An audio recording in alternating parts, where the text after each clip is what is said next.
Қайырлы күн достар. Үкілім брошының жасалуының екінші бөлімімен таныс болыңыздар. Бірінші бөліміне сілтемені мен описанияға қалдырып кететін боламын. Алдымен бізге фетрдан капля түріндегі екінші шаблон қажет болады. Дәл сол шаблонға біз булавкамызды тігетін боламыз.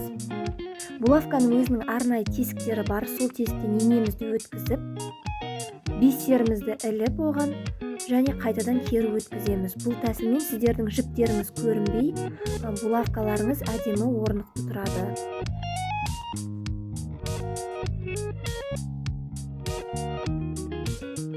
Екі шаблонды бір-біріне жапсырмас бұрын ортасына үкіні жапсырып кетеміз. Ыстық желімді жағамыз және оны ыстық желімді тым шетіне қарай асырып жақпаңыздар. Оған үкіні орналастырып кепкенше күтеміз.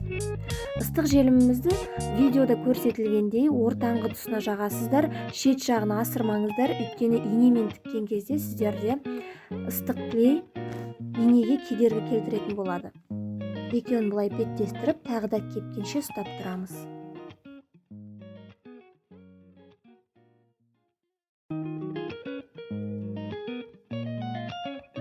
Брошканың шетін мен жартылай бисермен тігіп шықтым. Менде прозрачный бисер болғандықтан қазір тігілу жолын мен сіздерге үлкен моншақтармен көрсететін боламын. Бірақ дәл осы моншақтың орнына сіздер бисерді алып, брошканың шетін тігетін боласыздар. Өйткені видеода бисер көрінбейді.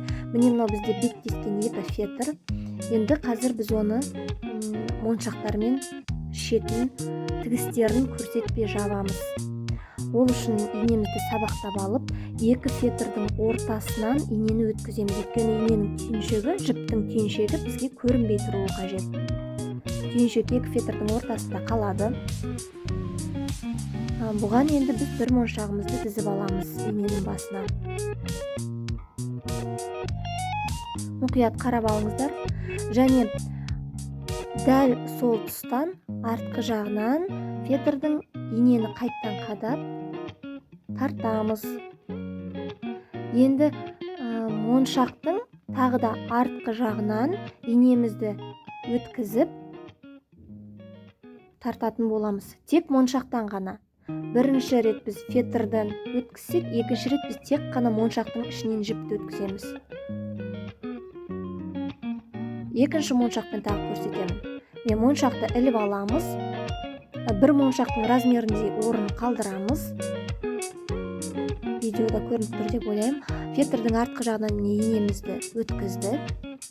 Жібімізді жақсылап тартып аламыз. Енді моншақтың артқы жағынан тағы да инемізді өткізіп тартатын боламыз. Видеоны жақсылап қарасаңыздар, барлығы көрініп тұр, түсінікті. Осы тәсілді бір үйреніп алсаңыздар, қолдарыңыз жаттығып, ары қарай ойланбастан тіге беретін боласыздар. Дәл осылай барлық үкілім брошының жан-жағын айнала бисермен толтырып шығасыздар.